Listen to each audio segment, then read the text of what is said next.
بسم الله الرحمن الرحيم بسم الله الرحمن الرحيم السلام عليكم ورحمة الله وبركاته إن الحمد لله نحمده ونستعينه ونستغفره ونعوذ بالله من شرور أنفسنا وسيئات أعمالنا من يهده الله فلا مضل له ومن يضلله فلا هادي له وأشهد أن لا إله إلا الله وحده لا شريك له إله الأولين والآخرين وأشهد أن محمدا عبده ورسوله اللهم صل وسلم وبارك على محمد وعلى آله وأصحابه ومن اهتدوا بهداه إلى يوم الدين أما بعد اللهم إنا نسألك خير ما في هذه الليلة وخير ما بعدها ونعوذ بك من شر ما في هذه الليلة وشر ما بعدها.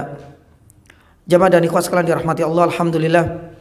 Segala puji bagi Allah Subhanahu wa taala yang telah mempertemukan kita kembali dalam kajian rutin penjelasan dari kitab Riyadhus Shalihin karya ulama besar dalam mazhab Asy-Syafi'i yaitu Imam Nawawi rahimahullahu taala.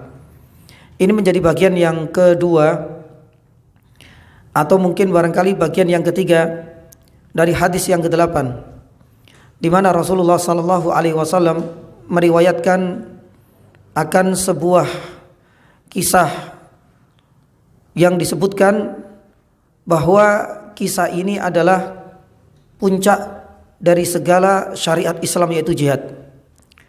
Namun ternyata jihad yang merupakan dirwatu sanamil Islam itu dianggap oleh Allah Subhanahu wa taala sia-sia. Allah Subhanahu wa taala tidak menilai ini adalah bagian dari ibadah yang mulia. Hal itu dikarenakan tidak ada rasa keikhlasan dan ketulusan di dalam berjihad fisabilillah. Rasulullah sallallahu alaihi wasallam disodorkan beberapa pertanyaan dari riwayat Abi Musa al-Asy'ari ini. Ya Rasulullah, seandainya ada seseorang yang berjihad karena hamiyatan, karena fanatisme, kesukuan atau kelompok atau golongan, atau mungkin barangkali ada seorang yang berjihad syaja'atan untuk menampilkan kegagahannya dan keberaniannya, atau yang ketiga, atau mungkin barangkali karena riyaan untuk menampilkan dan agar dilihat oleh banyak orang dan nanti dikenang oleh masyarakatnya sebagai seorang pahlawan. Nabi Shallallahu Alaihi Wasallam ketika disodorkan 3 pilihan ini, bahkan dalam riwayat ada pilihan yang lain, Abu Musa al-Asy'ari meriwayatkan orang tersebut kemudian menanyakan kepada Rasulullah, ya Rasulullah, di antara 3 pilihan ini manakah yang lillahi ta'ala? Ternyata Nabi Shallallahu Alaihi Wasallam menjawab dengan jawaban yang berbeda. Tidak satu pun di antara 3 ini dipilih oleh Nabi Shallallahu Alaihi Wasallam. Bahkan sebaliknya Nabi Shallallahu Alaihi Wasallam bersabda, barang siapa yang berjihad fi sabilillah litakuna, agar kalimatullahi al-ulya, agar syariat dan dinul Islam ini benar-benar tegak, artinya berjihad karena Allah SWT semata, maka inilah sejatinya orang yang berhak untuk mendapatkan pahala dan jihad yang akan diterima sebagai amal ibadah yang mulia di sisi Allah Azza wa Jalla. Jamaah dirahmati Allah Subhanahu wa taala, begitu banyak sebenarnya faedah yang bisa kita petik dari pelajaran ini. Mulai dari biografi dari Abu Musa al-Asy'ari sudah kita ulas. Mengenai urgensi dari keikhlasan terutama di dalam jihad fisabilillah juga sudah kita jelaskan.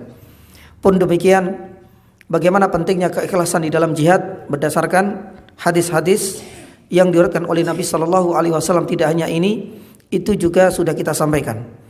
Adapun malam hari ini kita akan masuk pada faidah yang ketiga. Faidah yang ketiga mengenai haramnya fanatisme.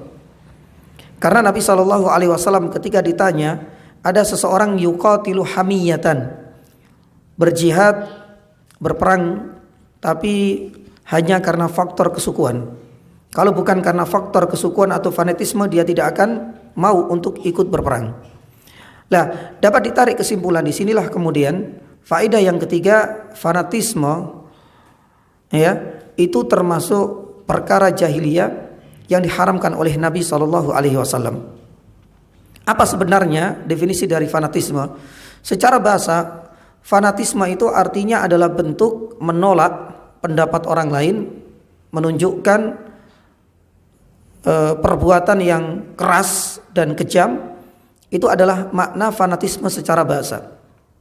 Namun beberapa ulama menjelaskan bahwasanya fanatisme dalam perspektif hukum Islam itu artinya usaha seseorang untuk membela golongan, kelompok, suku atau ras, ya, tanpa memperhatikan apakah yang dibela itu benar ataukah tidak, tanpa ia menyadari yang dibela itu berbuat dolim atau mungkin barangkali yang terdolimi.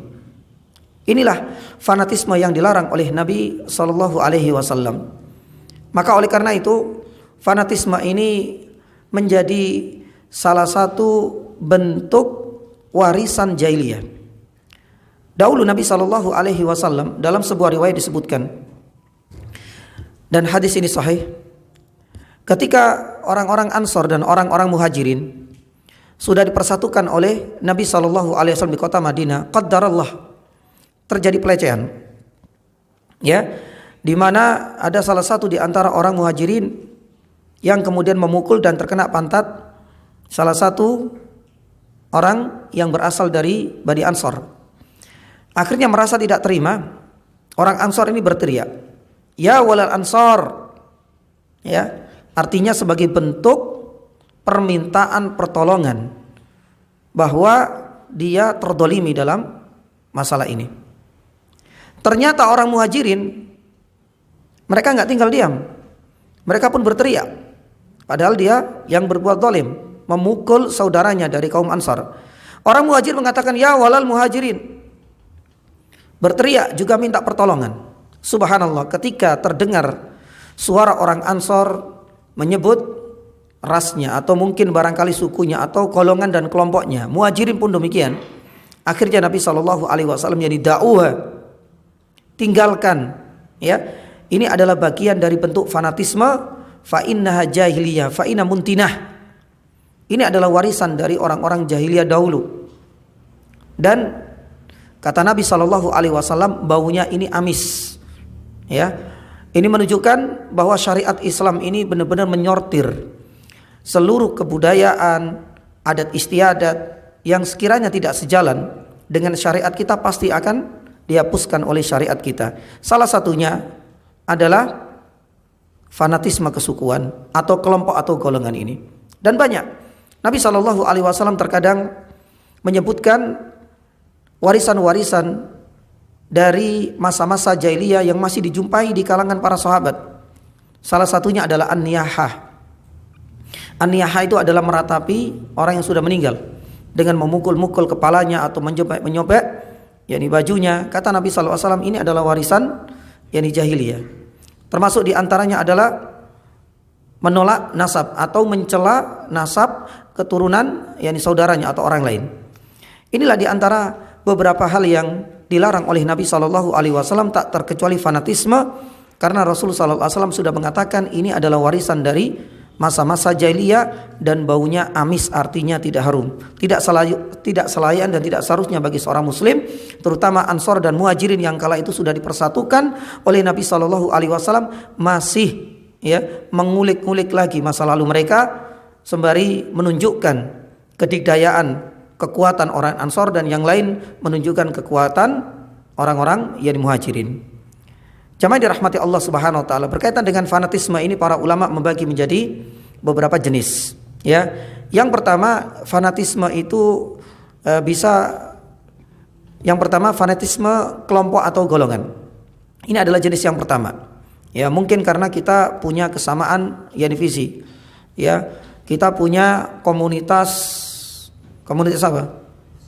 Ya, komunitas ojek pangkalan ya misalnya, ya, nggak ada masalah. Tapi kalau seandainya, ya, semuanya kemudian dijadikan sebagai satu tujuan, satu niat, ya, yang penting kita satu darah, satu jiwa, satu yani darah. Apapun yani kondisinya, kita salah ataupun kita benar, ya. Yang penting perkumpulan komunitas ojek pangkalan itu ada di hati kita. Lah, janji setia seperti inilah yang menunjukkan ada unsur-unsur fanatisme. Dan ini adalah jenis yang pertama, fanatisme yang berkaitan dengan kelompok atau golongan. Yang kedua, para ulama menyebutkan jenis yang kedua itu adalah fanatisme yang berkaitan dengan suku atau kabilah. Ya, dan inilah yang dilarang oleh Nabi SAW karena Rasulullah SAW sendiri sadar fanatisme kesukuan bangsa Arab itu kuat dan kental sekali. Ya, sekalipun mereka sudah beriman, tapi kadang-kadang susah untuk bisa memisahkan diri mereka dari unsur-unsur fanatisme yang sudah mengakar bertahun-tahun lamanya. Maka oleh karena itu jamaah yang dirahmati Allah Subhanahu wa taala, berkaitan dengan fanatisme inilah kita teringat dengan usaha orang-orang untuk mengembalikan lagi. Dan itu hampir semuanya ada ya, tidak hanya suku Arab saja. Makanya kalau di dalam sejarah dulu ada yang ingin mengembalikan kembali kesukuan Arab yang kita kenal dengan pan-Arabisme. Ya, ini kan kemudian semua turun tangan, terutama di negara Saudi kala itu masih dipimpin MUI-nya Saudi kala itu Syekh Abdul Aziz bin Baz rahimahullah taala. Sampai kemudian mengatakan bahwasanya usaha sebagian orang, artinya oknum orang-orang Arab, ketika ingin mengembalikan lagi kesukuan terhadap bangsa Arab, ini adalah sebuah kejahatan dan kriminal terbesar, katanya. Ini adalah kejahatan terbesar, ini adalah bentuk kriminal yang tidak bisa dimaafkan. Bahkan kala itu di Saudi sendiri, ketika ada usaha untuk mengembalikan lagi ras atau kesukuan, fanatisme kesukuan di bangsa Arab lewat bendera pan Arabisme, kala itu kalau tidak salah masih Raja Fahad rahimahullah taala, itu sampai turun tangan juga, kemudian diekspos oleh banyak media dan mengundang banyak jurnalis dan banyak wartawan. Di sini beliau menyampaikan bahwasanya kalian orang-orang Arab itu tidak memiliki nilai sama sekali, katanya. Itu yang diucapkan oleh seorang raja. Kalian bangsa Arab itu enggak punya nilai dan martabat sama sekali kalau bukan karena Islam. Seakan-akan Raja Fahad kala itu mengingatkan masa lalu dulu. Bagaimana dulu sebelum Islam datang, subhanallah, fanatisme kesukuan itu ternyata tidak mampu untuk membendung tentara bergajah.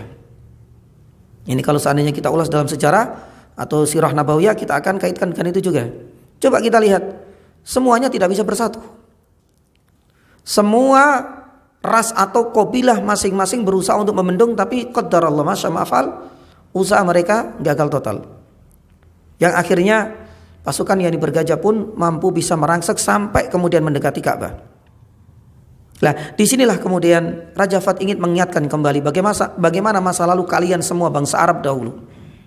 Itu enggak ada yang menghargai. Bahkan orang-orang Romawi, orang-orang Persia pun tidak tertarik dengan kalian.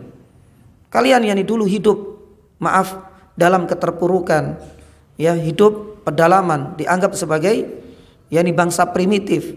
Pun demikian suka perang. Karena fanatisme kesukuannya sangat kental. Sedikit-sedikit perang, sedikit-sedikit kemudian berjihad. Maka disinilah Raja Fahad mengingatkan kembali, kalian semua itu tidak memiliki nilai sama sekali. Bangsa kalian dan bangsa kita, bangsa Arab, dan itu bangsanya dia sendiri. Itu kalau bukan karena Islam, pasti Allah Subhanahu wa taala tidak akan mengangkat sampai derajat saat ini yang bisa kita rasakan. Pun demikian dengan bangsa-bangsa lain jamaah. Hati-hati, karena ini adalah bagian dari unsur jahiliyah. Ini adalah di antara penyakit jahiliyah yang hingga saat ini masih kita jumpai. Mungkin lewat ras, suku. Di Indonesia kan paling banyak sebenarnya sukunya, Maka jangan sampai fanatisme kesukuan itu muncul hanya dikarenakan satu rasa, satu jiwa, dan mungkin satu darah. Ini adalah jenis yang kedua, yaitu fanatisme dalam hal suku yang sama atau kabilah yang sama. Yang ketiga, para ulama mengatakan bisa jadi fanatisme itu berbentuk madhab, dalam ilmu fikih, misalnya itu yang paling sering kita jumpai. Siapa sangka kita mengenal 4 madhab atau mungkin barangkali 5 madhab. Ada madhab Hanafi, madhab Maliki, ada madhab Syafi'i dan madhab Hambali. Subhanallah, Syekh Al-Albani rahimahullahu ta'ala pernah menuturkan bagaimana fanatisme madhab ini juga pernah terjadi. Beliau sampaikan beberapa kisah. Salah satu kisah ketika salah satu madhab itu sudah berpuluh tahun menjadi imam. Ya, banyak orang yang tertarik, banyak orang yang suka dan terkesima dengan suara dan bacaan imam tersebut. Tapi subhanallah, ya, suatu hari imam ini diganti. Qaddarallah, mazhabnya beda. Yang disampaikan oleh Syekh Albani rahimahullah ta'ala mengatakan sampai masyarakatnya itu bubar, nggak ada yang mau. Nggak ada yang mau menjadi makmum untuk imam yang baru gara-gara mazhabnya beda. Ya, bahkan tidak sampai berhenti pada perkara sholat. Ya, bahkan di dalam permasalahan-permasalahan yang lebih sensitif yaitu pernikahan. Ya, sampai tidak ada yang mau antara mazhab Maliki atau Hanafi dengan Syafi'i itu nggak mau menikahkan misalnya putrinya, sedangkan bapaknya mazhab Syafi'i dinikahkan dengan seorang laki-laki sekalipun dia adalah seorang alim ulama, tapi gara-gara beda mazhab. Dan itu bukan cerita dan karangan Syekh Albani rahimahullah ta'ala, dan itu sudah sejak zaman dahulu. Maka oleh karena itu jamaah yang dirahmati Allah Subhanahu wa taala, terkadang kita juga masih jumpai di zaman ini. Ya, hanya karena faktor angkat tangan ketika takbir. Itu sudah mulai gremeng. Ya, mungkin karena faktor yang paling sering basmalah dikeraskan ataukah tidak sudah mulai pecah kongsi sudah. Kita nggak usah sholat di sini. Yang sana pun sama. Ya, padahal ini adalah permasalahan tanawwu. Perbedaan di kalangan para ulama yang sifatnya variatif. Berbeda kalau seandainya kita sholat maghrib dan yakin ini sholat maghrib barusan.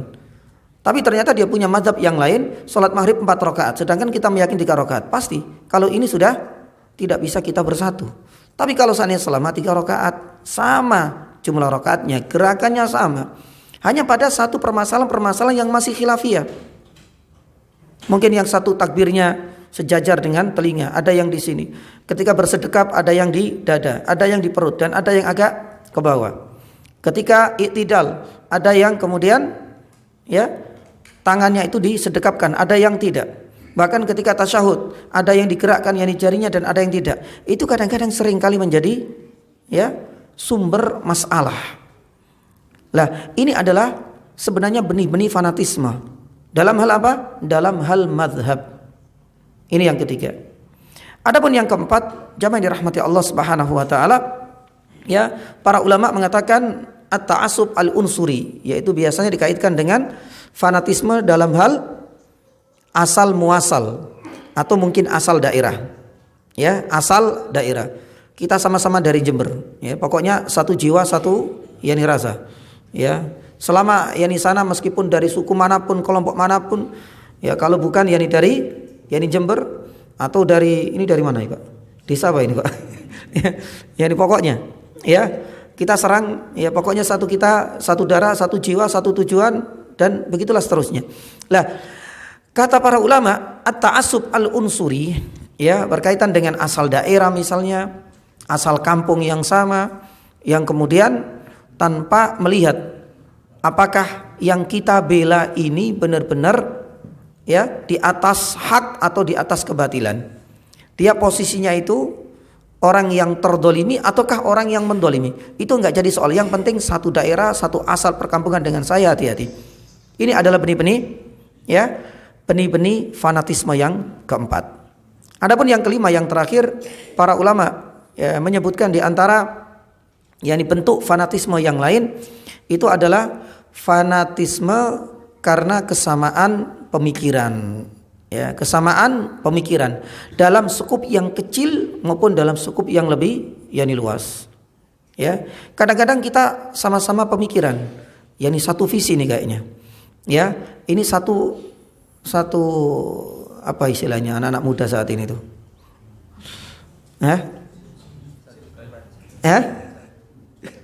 Satu circle ya. Ini kayaknya pas ini dengan saya. Taib. yang akhirnya kemudian dibela mati-matian pokoknya. Karena dia satu pemikiran dengan kita, mungkin ini dia satu pendapat ini dengan kita, nggak melihat apakah dia itu orang yang maaf ya sudah menyimpang jauh dalam hal akidah ataukah tidak, karena ini satu tujuan ini dengan saya. Pokoknya kita kumpul bareng-bareng. Ya, beda warna nggak ada masalah. Ya, beda agama ya ini nggak ada masalah. Yani mereka adalah orang yang paling bejat, yani sekalipun yang penting kita itu satu, yani pemikiran, oke, kita maju, yani bareng. Lah, hal-hal seperti ini juga dikhawatirkan. Makanya para ulama mengatakan ini pun bagian dari bentuk yang kelima. Ya, benih-benih fanatisme itu akan muncul. Apalagi kalau seandainya sampai ada janji setia, ada baiat dan lain sebagainya, masalah di kemudian hari. Maka oleh karena itu jamaah dirahmati Allah Subhanahu wa taala, kita harus lebih waspada, hati-hati dengan fanatisme yang tanpa kita sadari, ya, terkadang tanpa kita sadari ucapan ini menunjukkan fanatisme kesukuan atau kelompok atau golongan. Tanpa kita sadari mungkin lewat perbuatan kita. Mungkin tanpa kita sadari lewat tulisan-tulisan kita yang masih ya berbau unsur-unsur yakni fanatisme. Lah, di sini ada satu hal yang ingin saya garis bawahi. Ya, terus bagaimana kalau seandainya kita ta'assub pada agama kita? Itu tidak dikatakan ta'assub. Ini adalah bagian dari apa? Yani ittiba. Ini adalah bagian dari iltizam. Enggak ada ta'assub yani kepada agama. Ya, seandainya kita ingin memperjuangkan syariat ini, kita ingin lebih taat kepada Allah, kita ingin benar-benar ya menjalankan sunnah-sunnah Nabi Shallallahu Alaihi Wasallam. Para ulama ini tidak dikatakan sebagai ta'assub, tapi ini adalah bagian dari ittiba. Ini adalah bagian dari kita iltizam yani bidinil Islam. Ya. Karena ta'assub sebagaimana tadi sudah kita sampaikan definisinya apa? Ya, yang penting ta'assub itu serampangan banget. Dia enggak melihat yang dia bela, yang dia tolak, yang dia ini apakah hak ataukah kebenaran. Yang penting karena kita satu kelompok, satu circle, satu ya komunitas, satu ras dan lain sebagainya. Dia enggak melihat itu semua. Tapi kalau dalam agama dinul Islam, inna dina indal Islam, itu pasti benar. Maka berarti ketika kita benar-benar iltizam kepada dinul Islam, itu tidak disebut sebagai yani ta'assub. Lah, adapun yang terakhir yani jamaah yang dirahmati Allah Subhanahu wa taala, apa sebab benih-benih ta'assub ini muncul pada diri kita? Itu banyak. Kita sebutkan 3 saja. Di antara sebab-sebab ya tersemainya benih-benih ta'assub, karena hampir kita itu memiliki sebenarnya ya, memiliki benih-benih yani ta'assub, tapi hanya saja menunggu waktu ya, menunggu waktu. Lah, ada beberapa hal yang memantik benih-benih ta'assub pada diri kita ini, akhirnya kemudian tersemai, yang akhirnya kemudian ya berkembang, yang akhirnya kemudian menjalar kemana-mana. Tanpa kita sadari kita sudah masuk dalam dosa besar. Kata Rasulullah SAW, inha muntina. Ini sangat amis yani baunya. Yang pertama, sebab yang pertama kata para ulama itu adalah karena faktor ya percaya diri yang berlebih-lebihan. Ya, hal inilah yang terjadi pada Fir'aun. Allah Subhanahu wa taala mengabadikan di dalam surat Al-Mu'min atau surat Ghafir ayat 29. Di dalam surat Al-Mu'min ayat 29, Allah Subhanahu wa taala mengisahkan ucapan dari Firaun. Ma urikum illa ma ara wa ma ahdikum illa sabilar rasyad. Ya. Ketika dia mempertahankan pendapatnya berlebih-lebihan, ya, terlalu pede, apa yang terjadi? Ini yang terjadi pada Firaun. Ya. Dia mengatakan ma urikum illa ma ara wa ma ahdikum illa sabilar rasyad. Dia ingin benar-benar memaksakan pendapatnya. Seakan-akan kebijakannya, ya, keputusannya itu adalah keputusan yang al-haq. Padahal kita tahu, ya, Fir'aun itu adalah orang yang paling durhaka, seorang diktator, seorang otoriter, dan bisa dikatakan orang yang paling bejat yang di atas muka bumi ini. Maka pantas yang dikirim yani ke sana itu Nabi Musa alaihissalam dengan karakter yang hampir mirip. Artinya hampir mirip itu punya yakni kekuatan, yakni juga ya pun demikian dengan karakter yang agak tegas, yakni juga itu pas yakni sekali untuk menghadapi yakni Fir'aun yang memang terkenal dengan kekejamannya. Tapi kita kembali kepada surat Ghafir atau surat Al-Mu'min ayat ke-29 ini. Dia mengatakan ma urikum illa ma ara wa ma ahdikum illa sabilar rasyad. Ketika dia terlalu pede memaksakan kehendaknya kepada rakyatnya, Itulah yang terjadi. Ya, dia mengklaim dirinya sebagai Tuhan. Dia mengklaim yang sebagai orang yang bisa menghidupkan dan bisa mematikan. Dia mengklaim ya menjadi orang yang menguasai alam semesta ini, terutama adalah Sungai Nil. Ya. Bahkan yang dijamai dirahmati Allah Subhanahu wa taala, kelak air itulah yang akan bisa menenggelamkan Fir'aun itu sendiri. Nah, ini adalah sebab yang pertama kata para ulama, terlalu pede, terlalu percaya diri, memaksakan kehendak secara berlebih-lebihan.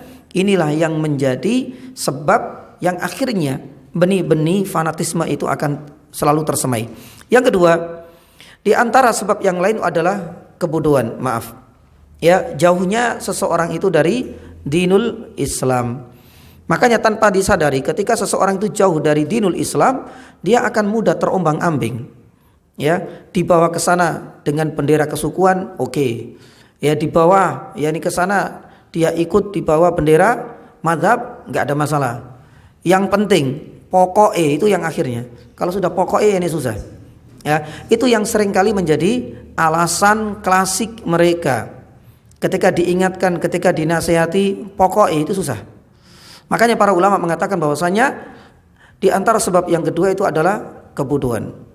Ketika seseorang itu jauh dari dinul Islam, marilah kita belajar dari suku Ansor atau dari kelompok Ansor dan kemudian dari kaum Muhajirin. Mereka adalah orang-orang yang militan. Mereka berusaha sudah disatukan oleh Nabi Shallallahu Alaihi Wasallam, tapi masih keceplosan yani juga. Ya, ucapan-ucapan yang mengandung fanatisme kelompok. Apalagi yang kita, yang keimanan kita juga kembang kempis, yang keimanan kita juga tidak sekuat para yakni sahabat. Tentu kalau seandainya kita semakin jauh dari agama kita semakin jauh dari dinul Islam, kita tidak mau dan tidak punya keinginan untuk menimba ilmu dari syariat yang mulia ini, bisa dipastikan kita akan mudah terombang-ambing oleh bendera-bendera fanatisme, apapun warna, apapun jenis dan apapun namanya. Ya, dan ini adalah sebab yang kedua.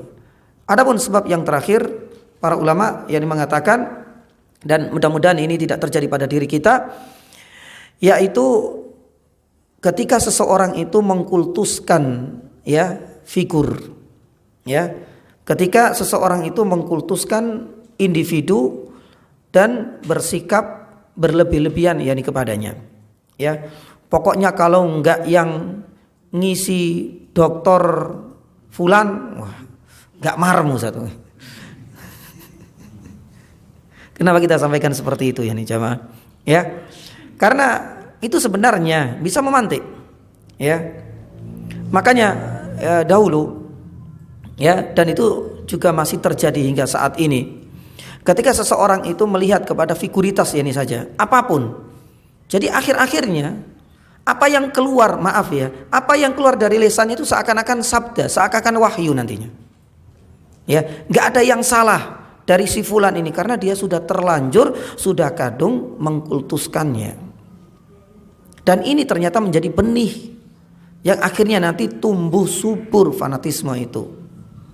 Maka oleh karena itu jamaah yang dirahmati Allah Subhanahu wa taala, kalau dalam perkara dunia itu masih mending.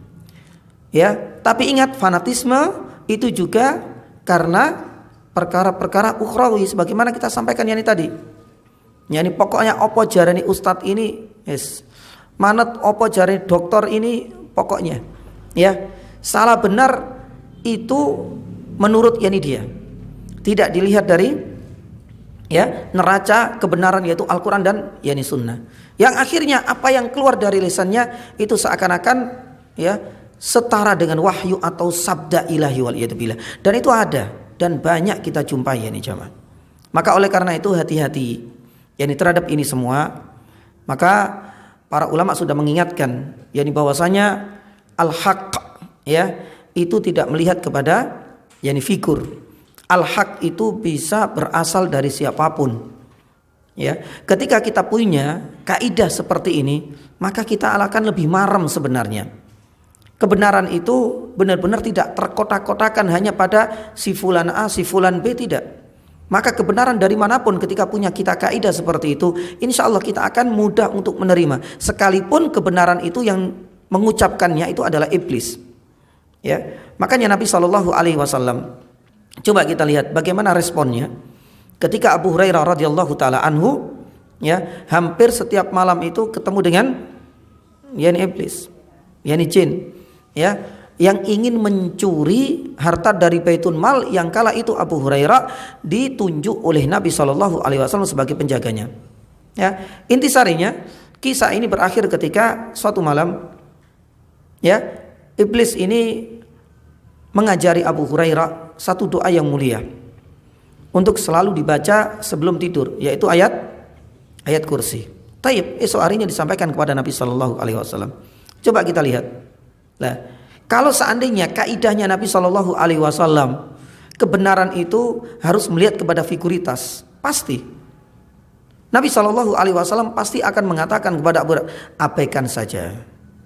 Lawang iblis kok, masa ya digugu, masa ya didengar ucapannya, pasti akan seperti itu sabdanya. Tapi ternyata tidak. Nabi SAW mengatakan bahwasanya shadaqaka, yang disampaikan itu benar. Wa huwa kadzub, meskipun ya orangnya itu suka berdusta atau berbohong. Coba kita lihat bagaimana Nabi SAW adil dan bijak di dalam menyikapi kebenaran, karena kebenaran itu bisa muncul, bisa keluar, bisa datang dari siapapun. Dan ketika seseorang itu tidak mengkultuskan seorang figur tertentu, seperti inilah orang itu akan bisa adil di dalam menyikapi segala hal. Tapi kalau seandainya dari awal sudah mengkultuskan, mungkin si fulan ini, mungkin ya barangkali masjid ini, masjid juga bisa loh ya. Kalau enggak di masjid itu enggak, ya nih mar. Pokoknya yang paling sunnah 100%, ya mungkin itu bah muda misalnya, di masjid ini misalnya. Hati-hati ya ini juga. Ya, ketika seseorang itu mengkultuskan sesuatu, ustadz, fulan, individu, ya, atau mungkin barangkali ya, instansi, ya, hati-hati. Pengkultusan inilah sebenarnya sebab utama juga yang bisa menyemai benih-benih yakni fanatisme. Taib. Jamaah yang dirahmati Allah Subhanahu wa taala, saya rasa cukup untuk faedah yang ketiga akan haramnya fanatisme. Baik dari sisi definisinya, baik dari sisi jenis-jenisnya dan macam-macamnya tadi, maupun dari sebab-sebabnya. Sebab-sebabnya sebenarnya cukup banyak. Ada beberapa ulama yang menyebutkan sekitar 10 lebih. Tapi saya sebutkan 3 ini saja. Ketika seorang terlalu pede, percaya diri berlebih-lebihan, dan itu yang terjadi pada Fir'aun, tadi sudah kita sampaikan. Pun demikian, yang kedua, karena kebodohan jauhnya seseorang dari agama Islam, yakni enggan untuk menimba ilmu sedalam-dalamnya, ataupun yang ketiga ketika mengkultuskan sesuatu, figur, individu, tempat, maupun apapun lah. Kemudian faedah yang keempat yang bisa kita petik dari hadis ini yang diriwayatkan oleh Abu Musa al-Asy'ari radhiyallahu taala anhu, beliau mengatakan yuqatilu riya'an. Ya, di sini kita akan membahas tentang riya. Ya, apa itu riya? Ya, apa itu jenis-jenis riya? Ya, kemudian nama lain dari riya. Ya, pun demikian bagaimana riya itu ketika ya bersatu dengan amalan yakni ibadah. Bagaimana hukumnya? Ya, termasuk diantaranya adalah taubat yakni dari riya. Apakah riya itu perlu ditaubati ataukah tidak? Nah, ini juga ada silang pendapat di kalangan para ulama. Mungkin sebagian nanti kita akan sampaikan, sebagian yang lain insyaallah nanti kita akan sambung pada pertemuan yakni selanjutnya, karena masih ada yakni apa? Syaja'atan. Nabi SAW mengatakan syaja'atan itu termasuk di antara bentuk yang bisa memalingkan seseorang dari ketulusan dan keikhlasan. Terbukti Nabi SAW enggak memilih ini. Ketika ditanya, ya Rasulullah yuqatilu syaja'atan, ada orang yang berperang tapi untuk menunjukkan keberanian. Ternyata keberanian, ya, artinya orang yang menampilkan sesuatu yang baik, ibadah, tapi karena faktor keberaniannya, ingin menampilkan keberaniannya, ternyata tidak dihargai oleh Allah Subhanahu wa taala. Lah itu juga nanti kita akan bahas. Apa hakikat dari keberanian, agar keberanian yang ada pada diri kita itu tidak yakni sia-sia. Termasuk di antara yang lain adalah keistimewaan Nabi SAW diberikan jawami yakni al-kalim. Taib. Berkaitan dengan riya, ini yang keempat. Sebagian yakni saja kita ulas. Riya, apa sih definisi dari riya itu sendiri? Ya, riya secara bahasa itu adalah ya adanya keinginan seseorang untuk dilihat. Memang tidak jauh beda dengan makna secara istilah. Para ulama menyebutkan bahwasanya riya itu kan artinya dilihat. Jadi menampilkan amalan soleh atau ibadah, ya, bukan karena Allah, ya, baik dalam bentuk perbuatan maupun perkataan maupun penampilan, ya. Jadi menampakkan amalan ibadah atau amal soleh bukan karena Allah, baik lewat perbuatan, ya, yang biasanya sholatnya cepet-cepetan, ya, ini hari ini sholatnya luar biasa sekali, rukuknya kenceng banget, artinya lama, sujudnya pun yani demikian, ya.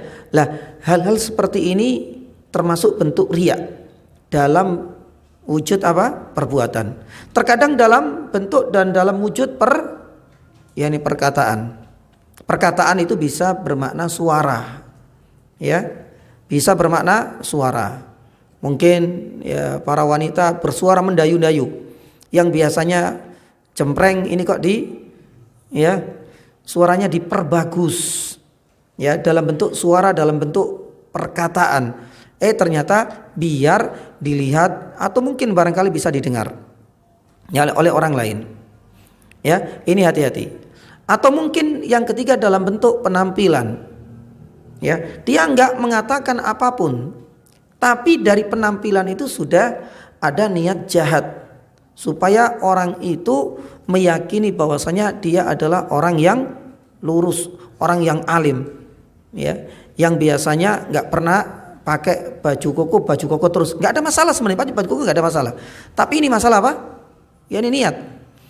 Tapi ketika dia itu pakai baju koko lengkap, ya, dengan surbannya, lengkap, yakni dengan yakni apanya, kutrohnya, semuanya, surbannya, dia nggak pernah pakai itu, tapi ternyata ada niat yang terselubung, ya, dia nggak ngomong apapun, tapi dengan penampilan itu sudah terlihat ternyata dia ingin dilihat banyak orang supaya dikenal sebagai seorang syekh misalnya, yakni syekh dari Arab, meskipun agak pesek nggak ada masalah bahasa, ya, meskipun bajunya khas yakni mereka, pokoknya dia ingin dengan penampilannya itu dilihat oleh banyak orang, dikenal sebagai seorang alim, seorang habib misalnya, atau seorang syekh dengan penampilan yang seperti itu.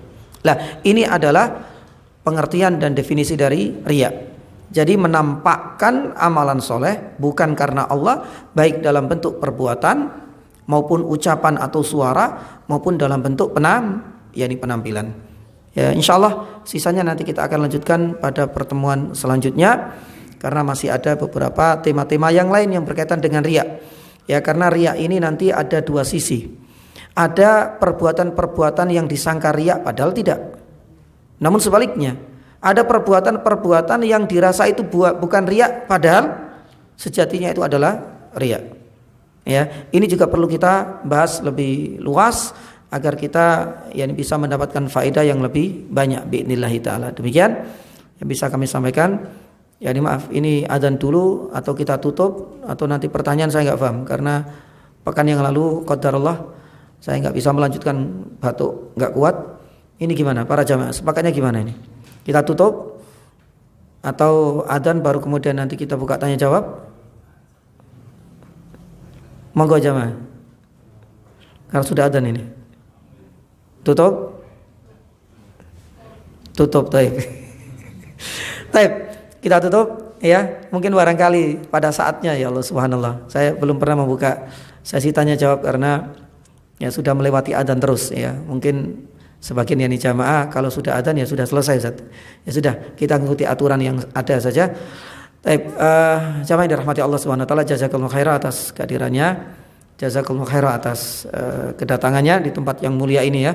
Semoga Allah subhanahu wa taala membalas jerih payah kita untuk bisa mendatangi taman-taman surga, dan semoga Allah subhanahu wa taala pertemukan kita di lain kesempatan.